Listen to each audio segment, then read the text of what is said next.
Thank you. My name is Watanabe of Japan Institute of International Affairs, just neighbors of the ADBI, located in the same building at Kasumigaseki. Oh, And, okay. yeah. Are you upstairs or downstairs? Upstairs. On the 11th floor. Okay. My question is a little bit broad and hence ambiguous. Let me get back to tonight's title, that is Japan's role in regional corporations. Regarding the Japanese role, let me just focus on the political aspect, because the regional integration or regional cooperation is very much a political process, including even free trade agreement. And for regional integration or regional cooperation to be facilitated or promoted, the political leadership in terms domestically or regionally is essential. Everyone says so, but the problem is who and how. And maybe Japan could be one of the candidates. But there appears in recent years a contest for the regional leadership in redefining the regional system.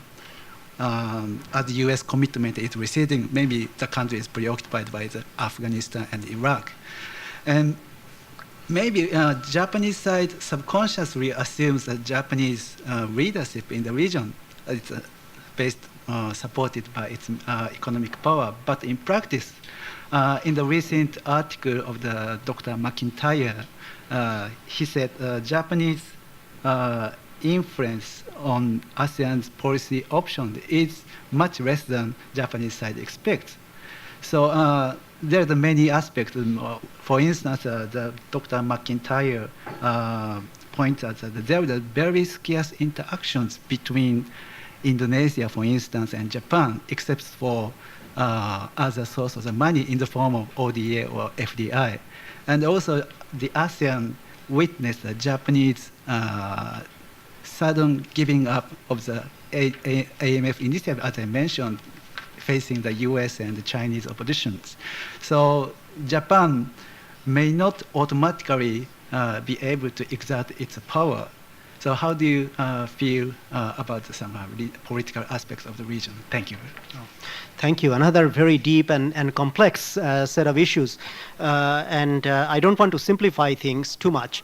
But in one concrete area of ODA that you had mentioned, actually, I gave a talk about a year ago in the same room.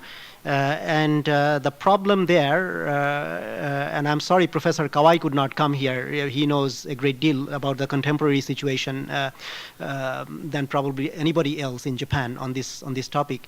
But he, I think, would agree with me if I say that first, the problem has been an internal one in Japan in terms of who will be controlling the funds that will go abroad. Secondly, and more importantly, there has been a failure of vision to really be able to present a vision that other Asian countries could genuinely embrace as their own.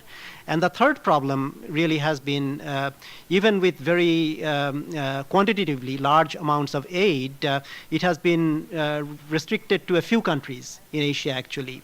And then also the lion's share of those are loans and not grants.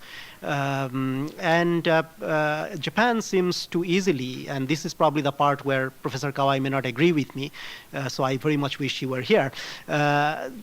Japan seems to have no clear direction of its own, but at the same time wants to have the approval of other international financial institutions.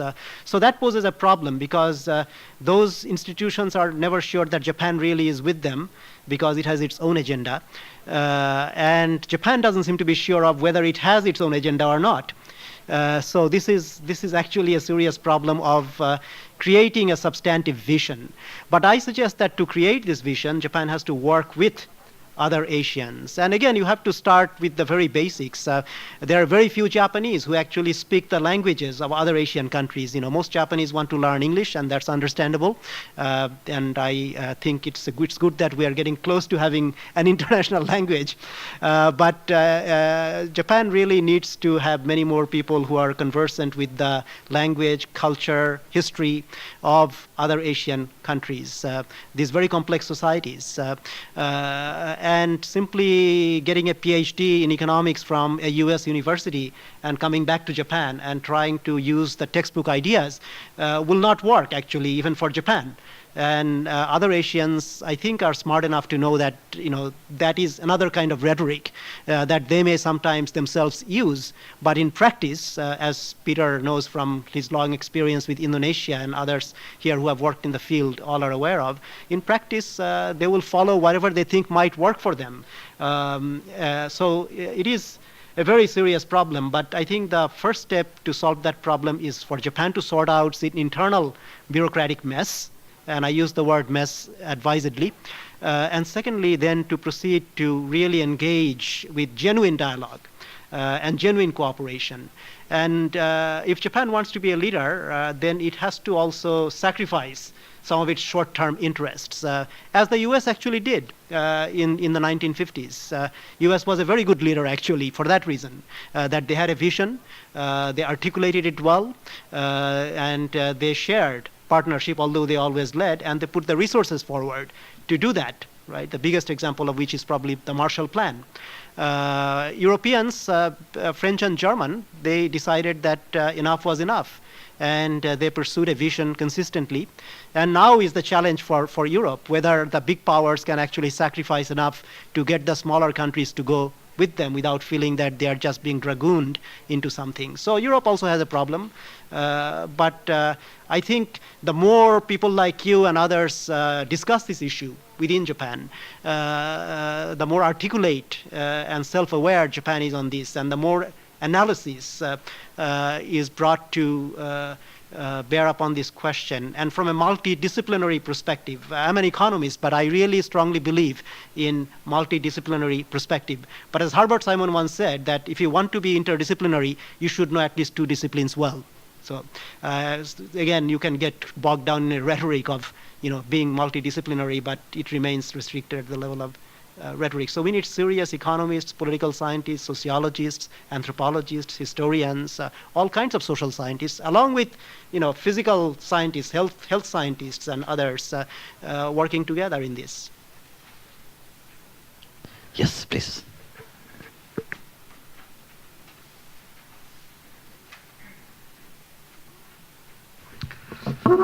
My name is Tsuneo Nakauchi, retired Professor Emeritus of International Christian University. I thank you for your very much enlightening speech tonight, and also thought-provoking. And provoked by your thinking, I have had one issue or question to ask you. That is related with some of the works which was done by a group of old Hitotsubashi scholars. Kojima Kiyoshi, he may be angry if I say he's old. He has written 2 books recently, and the third one he promised to accomplish rather soon. But that is finance. So the finance is the weakest point. But by introducing some of his main points, I like to respond to your talk this evening. The point of his 2 books is Wild Geese Flying Pattern. You may know it already, by Akamatsu originally. But recently, it has been a little bit expanded. And in his volume 2, he has come out with little ambitious, say, tentative figures of, say, in 20 years' time, China would become 4 times, because China has published the income doubling plans in 10 years. Now, Japan cannot achieve income doubling in 10 years. So suppose in 20 years' time, double time, the Japan could double its income. So by 2020, 15 years more, then the Asian income would be about $17 trillion. and that is bigger than the United States and Europe.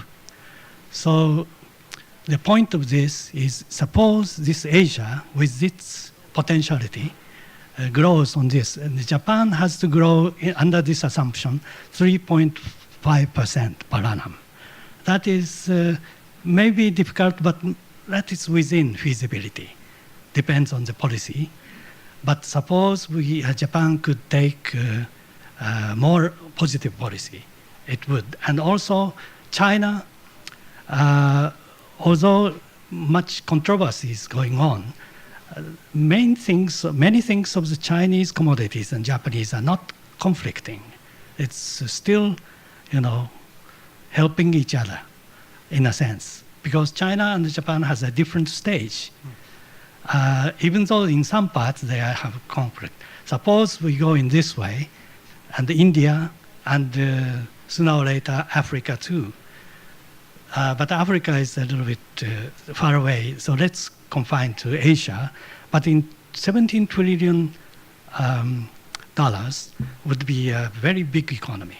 And suppose we change a little bit of our thinking angle and look at the matters from positive way, and that will change most policy. Like your Asian Development Bank had in early 1970s, there was a prediction, and I forgot this English gentleman who was a leader. Who was that? Under him, to establish a income doubling plan in 10 years' time in 1970, Asian countries, Asian Development Bank members had to grow, according to his assumption, about 4%. May I interrupt you a little bit? If you can ask the question, because we are nearing towards the end. Yes. And some of the question might be, yes. Let's see. You spoke about the IMF and World Bank, that present philosophy, a little bit different from a Japanese point of view. In this group,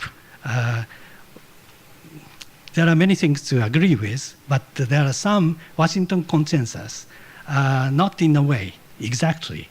But suppose the Japanese and Asian grow in this way, things would be different. And finance, unless we say drastically think, poor policy, I think it will follow the Asian experience with Asian Development Bank in 1970s. Suppose we go a little bit in the same way until 2020, things would be different in China, Japan, and Asia. And finance, therefore, like Keynes, it's, if that is a veil, not the substance itself, might as follow. But I would like to hear your one comment on this kind of thinking. Mm-hmm. Well, I used to think that way too. That's the first thing I want to say. Second thing is that I saw Kojima Sensei in Hugh Patrick's seminar the other day, and Hugh Patrick described himself as old and included Kojima Sensei, and he was not offended. But I think we have to be a little careful, first of all, about projecting growth rates mechanically forward, because we could have done that before the financial crisis, and we'd be seriously wrong, and people who did that were seriously wrong. Secondly, we should really be thinking about sustainable rate of growth in two senses. One is sustainable given the technical capacities of the economy, including the technical capacities of the financial system. And another sense is sustainable in the ecological sense. The world simply cannot grow infinitely because there is a question of limiting scale, and this is an issue that we have become aware of. But for very poor countries, of course, growth is necessary. It's not a panacea, but it's necessary. Distribution is equally important, and we cannot simply leave everything to trickle down. In fact, Japan didn't. Without the serious land reform after the Second World War, the breaking of the Zaibatsu, and a number of other changes, political and economic, Japan would not have had the kind of egalitarian distribution that accompanied the income doubling plan. So in that sense, as Professor Tsuru pointed out, it was a creative defeat for Japan. Whether China will be able to do it is a serious question. I share Peter's misgivings about China, not just on financial issues, but also on the disparities between the coastal areas and the regions, between the rural and the urban economies, within different segments of these particular economies. So we have to be specific, but I do believe in general that a certain sustainable rate of growth is necessary, and it's a good thing to think about how to promote it. And about complementarity between Japan and China, I think that's a point people should remember, because yeah, Japan has transferred a lot of the low-end industries that you would see actually around Tokyo some time ago in China. But if Japan can grow in other ways with cleaner industries, etc., that's not a bad thing for Japan. On the other hand, China has to think of how to get rid of the kind of pollution that I saw in Shenyang when I stayed there for 3 months and almost died. So again, I think we should not forget about growth, but we should think about what kind of growth and for whom, and what would be the intended as well as some of the unintended effects of growth. We are approaching towards the end of our allocated time. If there is any short question, anyone want to ask one question without any introduction, we'd accommodate that. Yes, please. This is the last question.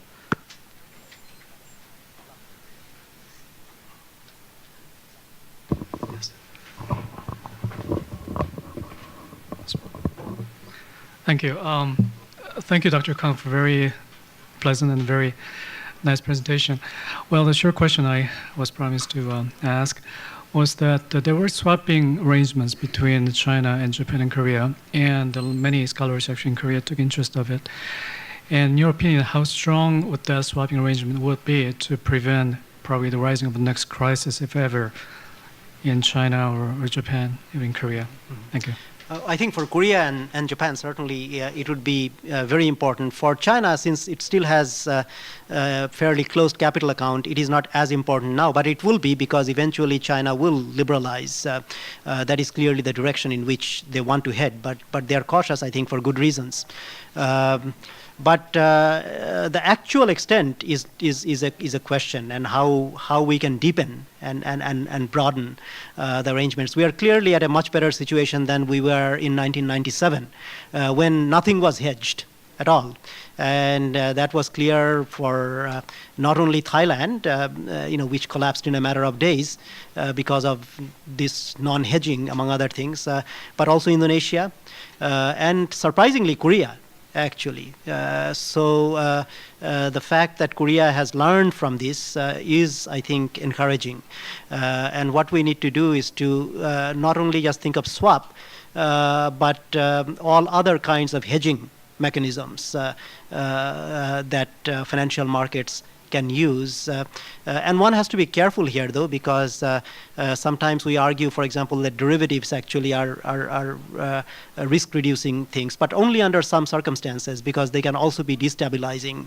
But swap is something that, if used extensively, would mitigate risk, but it cannot prevent a systemic crisis from erupting. So although I am reluctant to predict, I tend to agree with Peter that we will see some crisis break out, if not here, elsewhere. And of course, we don't wish ill of other people, but we wish that it wouldn't be here. Thank you, Dr. Khan, for your nice comment and very enlightening speech. So here, our event concludes for today, this evening, and we have a system of appreciating our guest speakers by offering 1 year's guest membership to the Foreign Correspondents Club. And this is your guest membership for 1 full year. Please enjoy all our facilities in the future and come to talk to not only to academic and outsiders, also to club members. And thank you very much. Thank you. And thank you, ladies and gentlemen, for joining the event. And here we conclude this evening's Dr. Khan's presentation. Thank you very much.